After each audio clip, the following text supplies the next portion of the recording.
नमस्कार दोस्तों, बहुत बहुत स्वागत है आपका एग्जाम गुरुजी के डेली करंट अफेयर्स में। मैं हूं नीलेश और तारीख 19 जनवरी गुरुवार के करंट अफेयर्स में आप सभी का स्वागत करता हूं। और करंट अफेयर की शुरुआत हम आज के सुबह सुबह के विचारों के साथ करेंगे कि लक्ष्य यदि सर्वोपरि है तो फिर आलोचना, प्रशंसा और विवेचना कुछ मायने नहीं रखते। मतलब साफ है कि यदि हमारा लक्ष्य सर्वोच्च है, यानी हमारे लिए सब कुछ हमारा लक्ष्य है, तो फिर हमारी कितनी भी प्रशंसा की जाए हम उस पे आत्ममुग्ध नहीं होते। हमारी कितनी भी आलोचना की जाए हम उस पे क्या नहीं होते, विचलित नहीं होते। और कोई हमारा कितना भी उस पे विवेचना करे हमें उस पर कोई फर्क नहीं पड़ता। क्योंकि ये जो बड़े बुजुर्गों ने कहा हुआ है कि व्यक्ति की चाहे प्रशंसा हो या आलोचना हो, हमें समभाव रखना चाहिए। यानी उस टाइम जो हमारे भाव होने चाहिए, जो हमारे बोलते हैं हमारे एक्सप्रेशन होने चाहिए, वो एकदम नेचुरल नॉर्मल होने चाहिए। हमें ना तो बहुत प्रशंसा में बिल्कुल आत्ममुग्ध हो जाना चाहिए, ना ही हमारी बहुत आलोचना होने पर भी हमें क्या होना, विचलित होना चाहिए। हम अपने मन को एकाग्र रखते हुए उसको क्या करना चाहिए, एक्सेप्ट करना चाहिए। तो इन्हीं सब चीजों के साथ हम शुरुआत करते हैं अपने पिछले दिनों के रिवीजन की, कि हमने पिछले दिनों क्या क्या पढ़ा था। तो सबसे पहले बात हो रही थी यहाँ पे कि जो Soul of Steel Alpine Challenge launch किया गया है। इसका जो उद्देश्य है, सीमावर्ती जो क्षेत्र है वहां पे पर्यटन को बढ़ावा देना है। में अभी मार्ग पोर्टल लॉन्च किया गया है, तो ये हमें याद रखना, वाणिज्य और उद्योग मंत्रालय के द्वारा जितने भी स्टार्टअप्स हैं उनको सपोर्ट करेगा ये। जो अंधता नियंत्रण नीति है, ये लागू करने वाला जो पहला राज्य है वो है आपका राजस्थान। यहाँ इन्हें क्या कहते हैं, कानूनी अधिकार दिए गए हैं। और बॉनी ग्रोबियल हैं, इन्होंने मिस यूनिवर्स 2022 का खिताब जीता है, अमेरिका की रहने वाली हैं। हाल ही में भारत ने क्या किया है कि वनडे इतिहास में सबसे बड़ी जीत दर्ज करी है, यानी जो अंतर था मैच जीतने का वो सर्वाधिक था, वो था श्रीलंका के खिलाफ। मध्य प्रदेश की बात करें तो अभी भोपाल में रन फॉर साइंस मैराथन का आयोजन होना है। क्यों होना है? क्योंकि वहां पे इंटरनेशनल साइंस फेस्टिवल भी होने वाला है। 26 जनवरी में हमारे यहाँ 12 चीते फिर से आने वाले हैं, और ये मध्य प्रदेश के वही national park Kuno national park में आएंगे। और ये इस बार जो आने वाले हैं नामीबिया से नहीं, दक्षिण अफ्रीका से आने वाले हैं। अभी राज्य के आधार पर भुगतान प्रणाली हमारे यहाँ लागू करी है। ई कुबेर के बारे में हमने आपको यहाँ पे बताया था, याद रखना है कि ये आरबीआई का एक तरह से आप ये भुगतान प्रणाली है। और मध्य प्रदेश पहला राज्य जिसने ये अपने यहाँ जो ट्रेजरी वगैरह वहां पे इसको लागू कर दिया है। अल्ट्रा मेगा हमारा जो रीवा का सोलर प्लांट है उसका आरईसी के साथ 1000 करोड़ रुपए का करार हुआ है। इंस्पायर अवार्ड स्कीम है, इसका जो लक्ष्य है 6वीं से लेकर के 10वीं तक के बाद जो छात्र हैं उनको विज्ञान की तरफ क्या करना है, प्रेरित करना है। उसमें मॉडल्स वगैरह जो बनाते हैं तो अब इसको राष्ट्रीय स्तर पे लेके जाएंगे, ये सब चीजें थी। और यदि आप व्यापम की तैयारी कर रहे हैं, पटवारी का और उससे जुड़े हुए जो संयुक्त परीक्षा होने वाली उसके एग्जाम्स की, तो आप यहाँ से नोट्स प्लस टेस्ट सीरीज सब कुछ परचेज कर सकते हैं। यदि आप केवल एक कोर्स 1496 का परचेज करते हैं तो ये सब कुछ आपको इसके साथ फ्री मिलता है। ज्यादा जानकारी के लिए आपको नीचे गए जो नंबर है इन पे आपको कांटेक्ट करना है, या फिर इसके बाद आप एग्जाम गुरुजी के ऐप से भी इन्हें परचेज कर सकते हैं। तो हम आगे बढ़ते हैं और अपनी शुरुआत करते हैं राष्ट्रीय अंतर्राष्ट्रीय खबरों के साथ। तो कोल्लम भारत का पहला संविधान साक्षर जिला बना है, और ये है केरला में। हुआ कुछ नहीं है, यहाँ पर क्या है कि अभी आप देख रहे हैं लगातार 4 से 5 करंट अफेयर्स में आपको केरला मिल रहा है। बहुत अवेयर स्टेट है। और ये क्या हुआ है कि यहाँ पे जो लोग रहते हैं, कोल्लम जो एक जिला है केरल का, यहाँ पे रहने वाले जो भी लोग रहते हैं उनको अपने जो अधिकार होते हैं, क्योंकि हम यदि अपने कानून को जानते हैं, हम अपने संविधान को जानते हैं, तो स्वाभाविक रूप से हम अपनी जिम्मेदारियों को भी जानते हैं, साथ ही में हम अपने अधिकार को जानते हैं। जो अधिकार आते हैं वो हमेशा जिम्मेदारियों के साथ आते हैं। तो इसके बारे में यहाँ के जो लोग लोग हैं इनको अभियान चलाया गया था एक, यहाँ के जो निवासी होते हैं उनको शिक्षित करने के लिए कि जो संविधान की मूल बातें हैं उनको आप जानो। तो इन्हीं सब चीजों पे क्या हुआ है कि यहाँ के जो परिवार है, लगभग 7 लाख से अधिक परिवार है, इनको शिक्षित किया गया, संविधान के बारे में साक्षर किया गया, जानकारी दी गई है। और इस अभियान में हुआ क्या था कि जो 10 वर्ष से अधिक आयु के बच्चे थे, या जिन्होंने अपनी 10 वर्ष की आयु पूरी कर ली थी, उन्हें प्रस्तावना जो हमारे दस्तावेज है उसकी पृष्ठभूमि, उसके सिद्धांत हैं, नागरिकों के जो मौलिक अधिकार होते हैं, आपके कानूनी उपाय क्या है उनके बारे में, ये सारी चीजों के बारे में उनको जानकारी दी गई है। और ये पूरा अभियान बड़े स्तर पर चला था। तो केरल का ये पहला राज्य कोल्लम जिला है, केरल जिला का, जो कि पहला संविधान साक्षर जिला बना है भारत का। बढ़ते हैं आगे की तरफ, प्रश्न क्रमांक 2 में अभी हाल ही में क्या हुआ कि पर्यावरण मंत्रालय ने जो नील कुरिंजी पौधा है इसको संरक्षित पौधों की सूची में शामिल किया है। ये पौधा मूल रूप से किस राज्य में उगते हैं? तो ये पौधे जो उगते हैं मूल रूप से केरल में उगते हैं। केरल, केवल केरल ही नहीं है, ये पश्चिमी घाट की जो हमारी पहाड़ी है, पश्चिमी घाट है, वहां पर ये पौधा मूल रूप से पाया जाता है। अभी इसमें आगे क्या हुआ है कि जो हमारे यहाँ का पर्यावरण और मंत्रालय है, इन्होंने जो पर्यावरण वन और जलवायु परिवर्तन मंत्रालय ने क्या किया, जो वन्य जीव संरक्षण अधिनियम 1972 है, इसके अंतर्गत इसको अनुसूची 3 में डाल दिया है। और इसका जो वैज्ञानिक नाम है नील कुरिंजी का स्ट्रोबिलोथेंस कुथियाना है। और पर्यावरण मंत्रालय ने इसको जब तीसरी सूची में डाला है, तो अब इस पौधे को उखाड़ना या उसको नष्ट करने पे आपको 25,000 रुपए का जुर्माना, साथ में 3 वर्षों की सजा भी मिल सकती है। और इस पौधे की जो खेती होती है, इसको अपने पास रखने की अनुमति नहीं होती।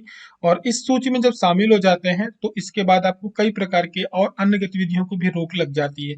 अब हुआ क्या है कि अब इस सूची में जो शामिल किया गया, तो इसको अकेले नहीं किया गया, इसके साथ 6 पौधों की जो और प्रजातियां हैं, उनको भी संरक्षित किया गया है।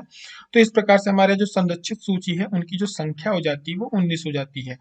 ये पर्पल कलर का फूल होता है, ये 12 वर्षों में उगता है। और इसका जो समय होता है इसका खिलने का, ब्लूमिंग का, ये अगस्त से लेकर के अक्टूबर का होता है। और ये केवल एक बार 12 वर्षों में फूल फूलता है, इसके बाद ये पौधा क्या हो जाता है, नष्ट हो जाता है। तो ये इस वर्ष फूला है।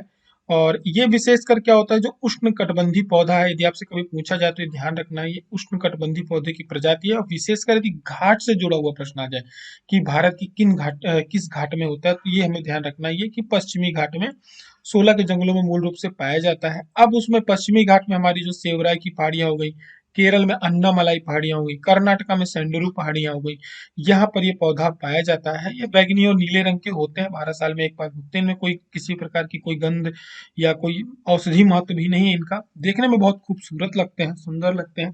और पूरा का पूरा जो क्षेत्र हो जाता है वो नीला हो जाता है, इसलिए नीलगिरी जो पहाड़ियां हैं, इनको नीला पर्वत भी कहा जाता है।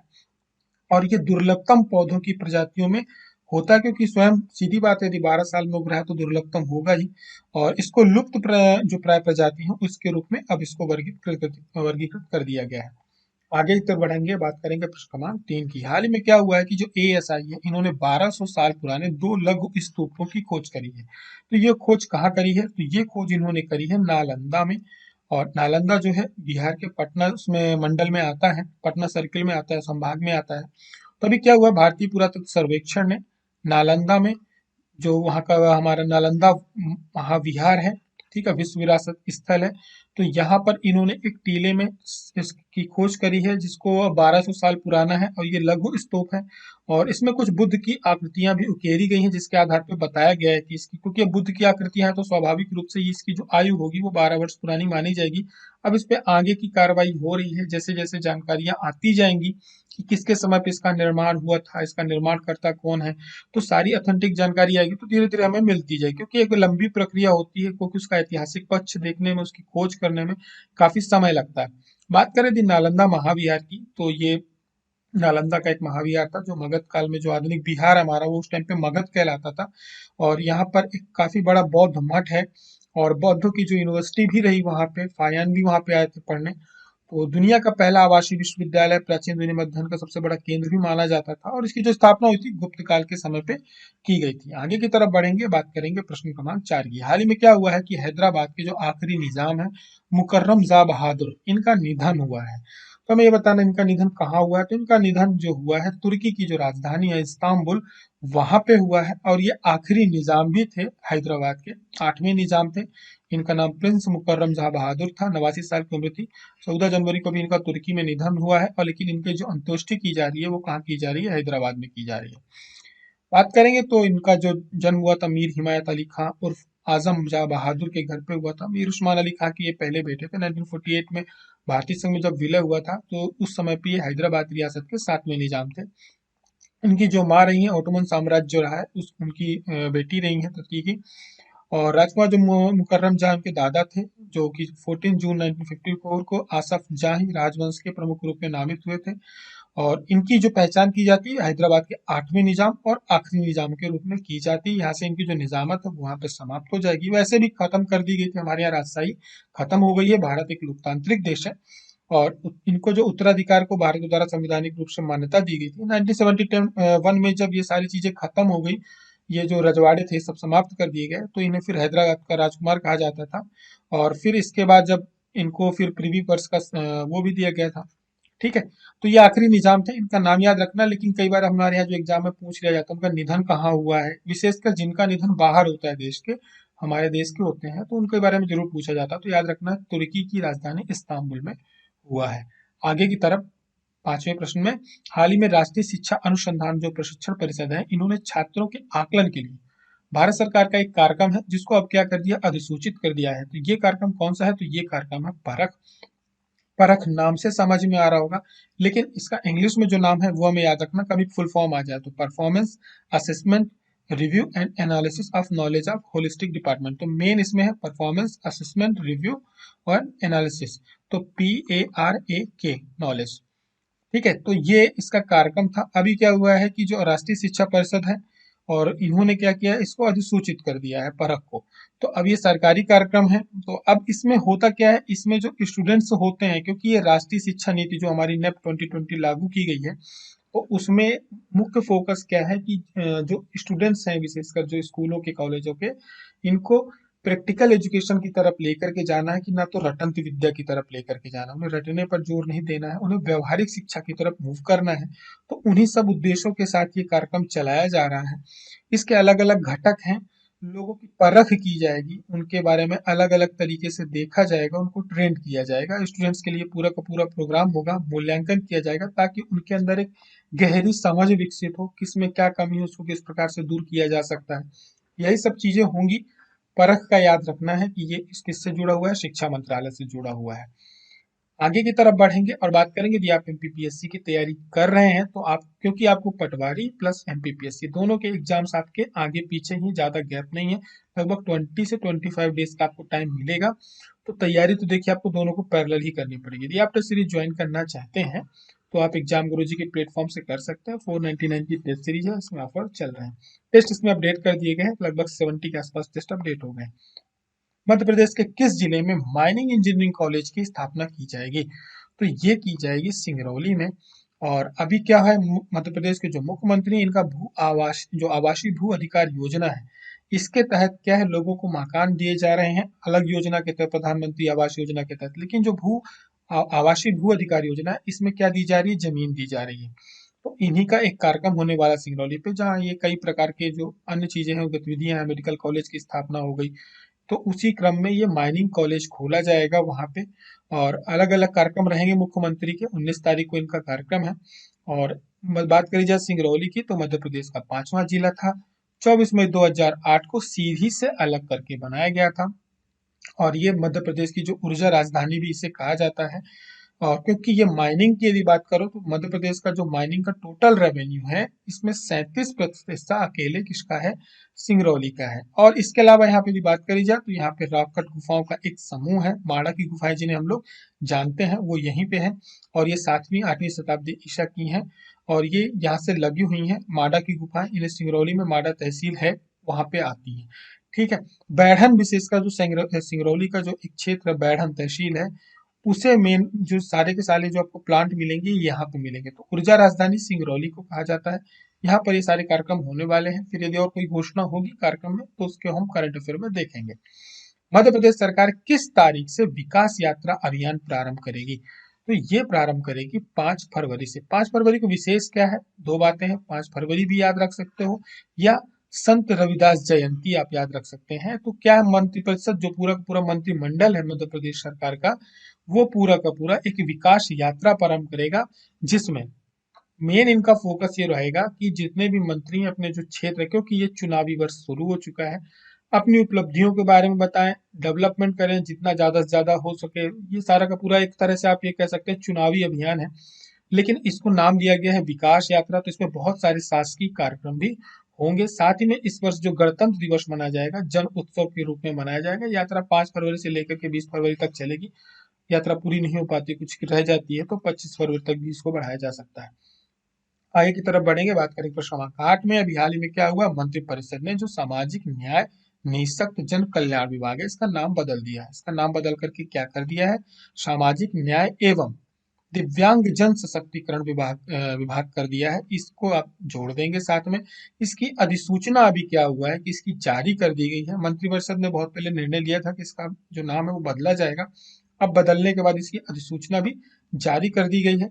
काम क्या है इस विभाग का, तो जितनी भी हमारी वृद्धावस्था पेंशन योजनाएं होती हैं, विवाह योजनाएं होती हैं, पुनर्विवाह योजनाएं होती हैं, विधवा विवाह योजनाएं होती हैं, ये सारी जितनी भी योजनाएं होती हैं, सुरक्षा सामाजिक कार्यों से जुड़ी हुई जो योजनाएं होती हैं वो इस विभाग के अंतर्गत आती हैं। और ये विभाग मद्य निषेध, धूम्रपान निषेध, नशा निवारण, वृद्धजन मद्य निषेध, ये अलग अलग जो दिवस होते हैं इनका आयोजन इसी विभाग के द्वारा किया जाता है।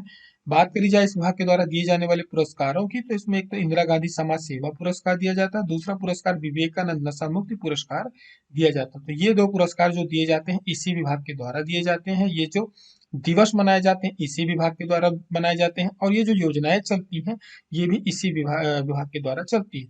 मंत्री कौन है? तो श्री प्रेम सिंह पटेल है। आगे की तरफ प्रश्न क्रमांक 9 में, मध्य प्रदेश के किस जिले में मल्टी मॉडल लॉजिस्टिक पार्क की स्थापना की जाएगी? ये की जाएगी कहाँ पे? इंदौर पे। ठीक है।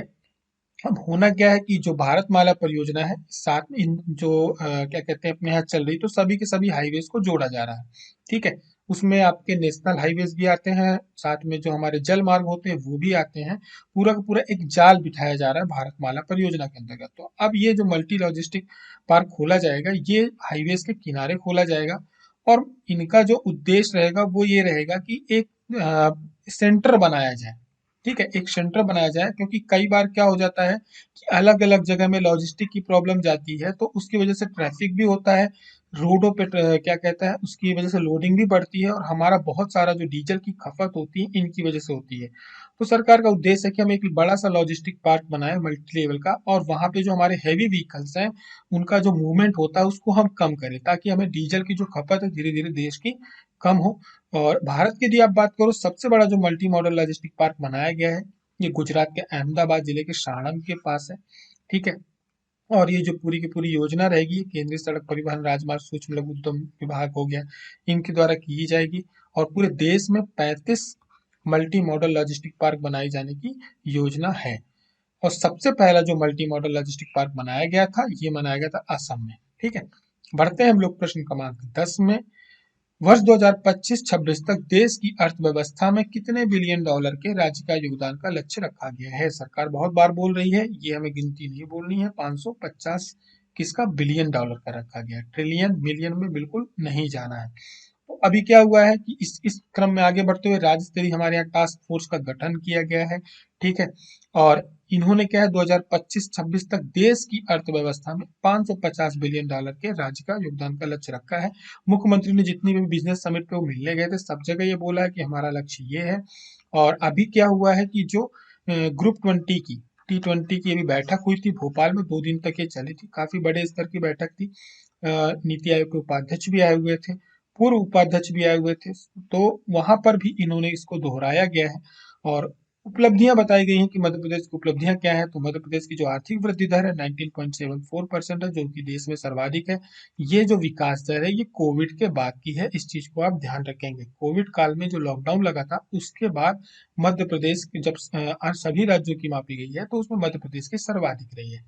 इसके अलावा अन्य योजनाएं भी चल रही मध्य प्रदेश में, सर्वाधिक रोजगार भी सृजित किए गए हैं। हमने आपसे कल एक प्रश्न पूछा था कि जो नोहलेश्वर मंदिर है इसका निर्माण किस कलचुरी नरेश के द्वारा कराया गया था? तो आप सभी के उत्तर मिले थे, शमशेर, रेमी, नीलमा, आप सभी के आंसर मिले थे, और भी लोगों ने उसके उत्तर दिए हैं। बिल्कुल सही आंसर युवराज प्रथम के द्वारा कराया गया था, और ये दमोह जिले पे है। और इसके बारे में जो बाकी की जानकारी है आप यहाँ पर पढ़ लेंगे तो आपको मिल जाएगी कि ये महल किसके याद में बनवाया गया था, और भी क्या क्या आसपास पर्यटक क्षेत्र है। तो जो लोग भी करंट अफेयर देख रहे हैं, एक बार जिनको एग्जाम गुरु जी हार्ट दे देता है उनके आंसर जरूर पढ़ लिया करें, क्योंकि इस प्रश्न से जुड़ी हुई लगभग और साथ में उस क्षेत्र से जुड़ी हुई बहुत सारे फैक्ट्स आपको यहाँ पर मिल जाते हैं। तो आप ये कह सकते हैं दमोह और इस क्षेत्र से जुड़े हुए लगभग बहुत सारे प्रश्न आपके यहाँ पे कंप्लीट हो जाएंगे। लगभग 10 से 15 फैक्ट्स हमारे आराम से हो जाते हैं, यानी हमारे 10 से 15 प्रश्न यहीं पर एक ही क्वेश्चन में तैयार हो जाते हैं। तो इनके आंसर्स पढ़ने नहीं भूलने हैं, और आप सबसे अच्छी बात, आप सभी लोग इनके पढ़ने के बाद लाइक जरूर कर दिया करें, और बहुत सारे लोग करते हैं, थोड़े बहुत जो लोग छूट जा रहे हैं वो भी कर दिया करें। एक तरह से ये धन्यवाद होता है। मेंटरशिप प्रोग्राम एग्जाम गुरु जी का चल रहा है लगातार, इसका जो शेड्यूल है आप सभी को मिल रहा होगा, और जल्दी इसमें रवि दांगी सर इसकी जूम मीटिंग ले रहे हैं। इसके बाद आपके योगेश गौतम सर भी रहेंगे, राहुल सर भी रहेंगे। सभी लोगों के अलग अलग टाइम में आपके साथ जूम मीटिंग होगी। आपकी पढ़ाई में क्या प्रॉब्लम्स जा रही है, आपकी रिपोर्ट क्या है, इन सब सारी चीजों पे हमारी चर्चा होगी। और इस प्रोग्राम को हम थोड़ा सा और अच्छे स्तर पर लेकर जाने वाले हैं, क्योंकि जैसे जैसे आपके साथ मीटिंग होती है, प्रॉब्लम्स जाती हैं, तो हमें समझ में आना शुरू हो जाता है कि अब हमें क्या करना चाहिए। ठीक है, तो इसमें आपको बाकायदे टारगेट प्लान दिया जाता है। आप कभी से भी इसकी शुरुआत कर सकते हैं। ये कोई डेट वाइज नहीं है, ये डे वाइज प्रोग्राम है। तो ज्यादा जानकारी के लिए एग्जाम गुरु जी के नंबर पे कांटेक्ट करें, या डायरेक्ट इसको आप प्ले स्टोर से ऐप डाउनलोड करें, वहां से इसको परचेज कर सकते हैं। दूसरा एक चीज हम और चालू करने वाले हैं मंडे से। ठीक है, आपका करंट अफेयर का और साथ में एक आध दो जीके के क्वेश्चन होंगे। 10 क्वेश्चंस का आपका डेली टेस्ट स्टार्ट हो जाएगा। ठीक है, डीटी स्टार्ट हो जाएगा, और ये एग्जाम गुरुजी के ऐप में उपलब्ध रहेगा। ये फ्री ऑफ कॉस्ट रहेगा। ठीक है, इसमें किसी से किसी प्रकार का कोई शुल्क नहीं लिया जाएगा। और करंट अफेयर्स जो रहेगा आपका लास्ट वीक का रहेगा। ठीक है, जैसे हम मंडे से स्टार्ट करेंगे, तो हमारा उस वीक में कभी कभी उस महीने का किसी भी दिन का करंट अफेयर्स हो सकता है, ताकि आपकी क्या रहे, एक तरह से रिवीजन भी होता रहे। तो ये डेली टेस्ट आपको ऐप में उपलब्ध रहेंगे, आप कभी भी दे सकते हैं इनको। और साथ में हम कोशिश ये करेंगे कि यदि हम इसमें 10 क्वेश्चंस रखते हैं, ये भी दिमाग में आया है, आप लोग थोड़ा सा यदि सजेस्ट करेंगे, तो हम ये सोच रहे हैं कि यदि इसमें 5 करंट अफेयर्स के हो, तो 5 आपके जीके के प्रश्न भी रहें। विविध सेक्शन के भी हो सकते हैं, पर हम आप यदि बोलेंगे तो, नहीं बोलेंगे तो कोई बात नहीं, हम सिर्फ 10 क्वेश्चन जो रखेंगे वो करंट अफेयर्स के रखेंगे। तो ये टेस्ट आपको कहाँ पर, एग्जाम गुरुजी के ऐप पर रेगुलर अपडेट रहेंगे, आपको वहां पर मिल जाएंगे। डेली आपको वहां पे टेस्ट जाकर के देखना है और अपना स्कोर देखना है कि हम जो करंट अफेयर पढ़ रहे हैं वो हमारे दिमाग में कितना बैठ रहा है, याद कितना रह पा रहा है। तो आपकी इससे क्या होगी, करंट अफेयर्स में आपकी एक्यूरेसी बढ़ेगी। तो आप सभी को देना है 10 क्वेश्चन है, ज्यादा टाइम नहीं लगना, 10 मिनट लगने हैं। कभी भी दे सकते हैं। अपनी एक्यूरेसी चेक करने के लिए जो करंट अफेयर मैं देख रहा हूँ वो मेरे दिमाग में बैठ रहा है, मेरी याददाश्त में है कि नहीं। तो इससे संभावना ये बढ़ जाएगी कि हमारे करंट अफेयर के क्वेश्चंस जो हैं वो गलत होना काफी कम हो जाएंगे, और धीरे धीरे हमारी पकड़ अच्छी हो जाएगी। क्योंकि यदि हम करंट अफेयर देख रहे हैं, न्यूज की तरह उसको हम देखते हैं, दिमाग में बैठ जाता है, लेकिन एक बार जब हम उसको ऑब्जेक्टिव फॉर्मेट में वहां टेस्ट करते हैं, तो वो क्या हो जाता है, उसका फायदा हमें ये मिलता है कि हमारी जो गलतियां होती है, यदि हमारा सही हो गया तो भी हमें याद रहता है, गलतियां हो गई तो फिर हमें पता रहता है कि हमसे यहाँ गलत हुआ था, तो अगली बार वो हमसे गलती नहीं होती। आगे की तरफ आज का होमवर्क आप सभी के लिए, निम्न में से किस परमार राजवंश के आश्रित कवि ने, बात किसकी हो रही है, परमार राजवंश के आश्रित कवि की, उनको परिमल कालिदास भी कहा गया है। धनंजय को कहा गया है, पद्मबुद्ध को कहा गया है, आचार्य अमिर्दुति को कहा गया है, या धनपाल को कहा गया है। इनके बारे में आपको नीचे डिटेल्स देनी है। 2 से 3 बातें जो भी हों इनके बारे में आपको जानकारी देखना। राइट आंसर जिनके होंगे एग्जाम गुरुजी लाइक देगा, जिनके पास डिटेल्स होगी और अच्छी डिटेल्स होगी एग्जाम गुरुजी इनको हार्ट देगा। हार्ट वाले आंसर पढ़ने के बाद आपको लाइक करना नहीं भूलना है। हमारी और आपकी मुलाकात जो होगी वो अगले करंट अफेयर में होगी। तब तक आप अपनी पढ़ाई चालू करके रखें, फिर मुलाकात होती है। अपना ध्यान रखें। जय हिंद, जय भारत।